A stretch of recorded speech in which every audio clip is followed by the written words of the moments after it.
ये जो खबर है, एक तो 140 अरब रुपए, दूसरे 150 अरब रुपए के हवाले से क्या एनालिसिस है इस पे आपका? बिस्मिल्लाहिर्रहमानिर्रहीम। Thank you Ehtesham for inviting me in your show. देखिए, ये जो दोनों चीज़ें आई हैं कॉर्पोरेट सेक्टर पे, आपने देखा पिछले कुछ हफ्तों में काफ़ी स्टॉक एक्सचेंज पे क्रैश हुआ था और प्राइसेस बहुत ज़्यादा बुरी तरह से गिरी थी। उसकी एक रीज़न ये भी थी कि एग्जेम्पशंस ख़त्म की जा रही हैं। जब आप एग्जेम्पशंस ख़त्म करते हो तो कॉर्पोरेट सेक्टर का प्रॉफिट भी अफेक्ट करता है और फिर वो आगे जाके जब वो पास ऑन किया जाता है तो फिर वो आम आदमी की ज़िंदगी को भी मुतासिर करता है। 140 अरब का तो आपको एग्जेम्पशन ख़त्म होगी तो इसका इफेक्ट आएगा। साथ ही जो सर्कुलर डेट की बात हो रही है और फिर वो जो पुअर मासेस हैं, जो कंज्यूमर हैं, उनके ऊपर अगर आप सब्सिडी ख़त्म करके और बिजली का जो है रेट बढ़ाएंगे और वो भी अपने लॉसेस को, जो लाइन लॉसेस हैं, जो आपके जो बहुत सारी जगह जो बैड पेमेंट आपकी जो फंसी हुई हैं, बैड डेट है, उस सारा का सारा बर्डन एक आम आदमी की तरफ मुंतकिल किया जा रहा है। तो महंगाई में जो बेसिक जो आपका इंग्रेडिएंट होता है वो होता है कि आपकी इलेक्ट्रिसिटी बहुत ज़्यादा महंगी हो, आपकी गैस महंगी हो और फिर अगर आपके मुल्क में जो रेट ऑफ इंटरेस्ट है वो भी हाई हो। तो इस वक्त 7% रेट है। अभी जो MPC हुई उसमें उन्होंने इसको वहीं का वहीं रखा, हालांकि उनको चाहिए था कि आगे बढ़ाएं, क्योंकि दुनिया में जो फार्मूला है वो यही है कि इंटरेस्ट बढ़ा के वो डिमांड को कर्टेल करते हैं। लेकिन पाकिस्तान में जो महंगाई होती है वो डिमांड पुश्ड नहीं है, वो आपकी कॉस्ट पुश्ड महंगाई होती है। क्योंकि आपके हर जगह जहाँ जहाँ आपका डीजल महंगा होगा, जब जब डीजल महंगा होगा वो आपकी ट्रांसपोर्टेशन कॉस्ट को बढ़ाएगा, वो आपके एग्रीकल्चर सेक्टर में जो सबसे ज़्यादा डीजल यूज़ होता है वो वहाँ तक उसका असर पहुँचता है।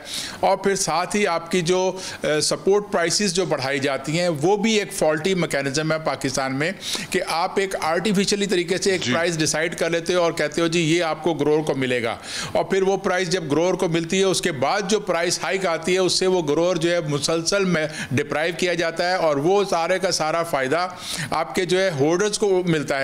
गंदम का आपके सामने है मिसाल कि आपने 1800 रुपए जो अभी 1600 से बढ़ा के 1800 किया है, तो ये बेसिक स्टेपल है। इसमें हमें जो है मैनेज किया जा सकता था अगर पाकिस्तान ने अगर गुज़श्ता जो इंटरनेशनल प्राइस देखी है तो वीट की प्राइस वो उसके बढ़ने की कई रीज़न थी। हो सकता है आगे जाके वीट इतनी इंटरनेशनल मार्केट में डाउन हो जाए और अभी रशियन वीट की प्राइसेस जो है स्लाइड हो चुका है। तो हमारे पास जो है यही एक था कि इन्होंने जो प्राइसेस को बढ़ा के ये कहा कि जी हम ग्रोअर को बेनिफिट देंगे। असल में इसका बेनिफिट जो है वो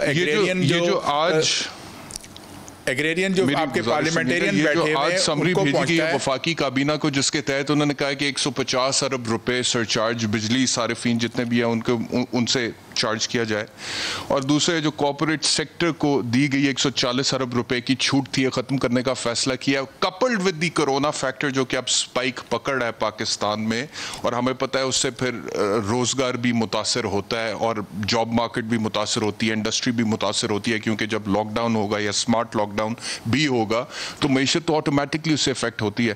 तो गवर्नमेंट को क्या स्टेप्स लेने चाहिए to cope up with this situation?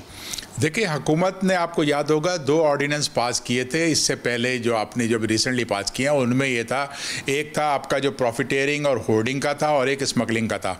वो गवर्नमेंट का काम, फेडरल गवर्नमेंट का काम आपको पता है कि 18वीं तरमीम के बाद जो है अब वो सिर्फ वो पॉलिसी दे सकती है, लेकिन इम्प्लीमेंट जो है महंगाई को कंट्रोल करने का जो है वो सूबों ने करना होता है। तो सूबों ने अनफॉर्चुनेटली पिछले 2 साल से देखें तो उसके ऊपर कोई ख़ास एक्शन नहीं लिया जब से ये ऑर्डिनेंस बना है। स्पेशली उसके बाद तो होर्डर्स के ऊपर क्रैकडाउन हुआ ही नहीं, और होर्डर्स जो है वो अपना फ्रीली जो है वो तकरीबन हर चीज़ को होल्ड कर रहे हैं, चाहे वो वीट हो, शुगर हो, चना हो जो रमज़ान में जिसकी डिमांड बढ़ जाती है, और इसके अलावा जो खाने पीने की दीगर अशिया हैं उन तमाम। तो यहाँ पे फिर जो फेलियर है वो सूबाई हुकूमतों का है ना जी बिल्कुल। देखें ना, 18वीं तरमीम के बाद तो पावर उनके पास आ गई, फेडरल गवर्नमेंट के बाद तो सिर्फ जो है वो नेशनल फूड सिक्योरिटी और रिसर्च के ऊपर काम है। तो गवर्नमेंट ने पॉलिसी दे दी, वीट इंपोर्ट चीनी की कीमत क्यों नहीं कम हो रही? शमसुल इस्लाम साहब, प्राइम मिनिस्टर साहब नोटिस भी ले चुके बारहा, चीनी की कीमत कम होती है फिर उसी जगह पर चली जाती है जहां पर पहले थी, लोग बड़े परेशान हैं।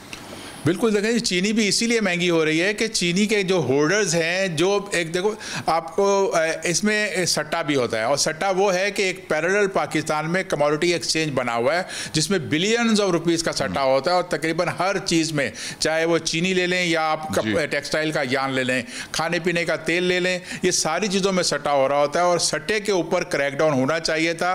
लास्ट ईयर आपने देखा था कि गवर्नमेंट ने सट्टा किया था और पाकिस्तान की जो अजनास मार्केट है उसमें ये सट्टेबाज मौजूद हैं, और वो सट्टेबाज हैं जो ना तो टैक्स पे करते हैं, ना इनका कोई किसी इनकम टैक्स में कहीं इनकी रजिस्ट्रेशन होती है।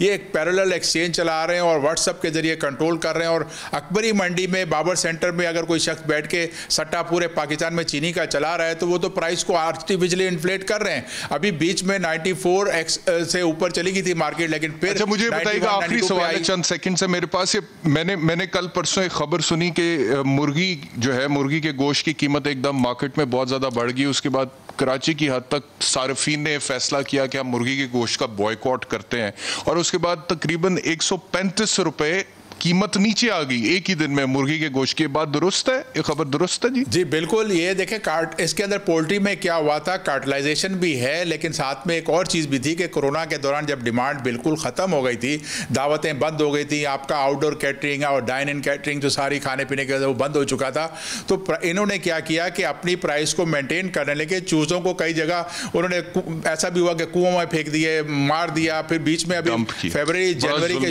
एंड में, फरवरी में जो है बहुत बड़ा वहाँ पे एक बीमारी चली है जो आपको पोल्ट्री के अंदर वो चूजे वगैरह मर गए थे, 10-12% उसका भी असर आया। तो कंज्यूमर का आपने बात किया ना कि बाइकआउट किया, असल चीज ये है कि कंज्यूमर पाकिस्तान में नहीं है। हुकूमत को चाहिए कि एक फेडरल सतह पे एक कंज्यूमर एसोसिएशन बनाए और उसमें सूबों को ऑन बोर्ड ले, और उसके बाद कोर्ट के जरिए ये सारा। इस्लाम साहब हमें ज्वाइन करने के लिए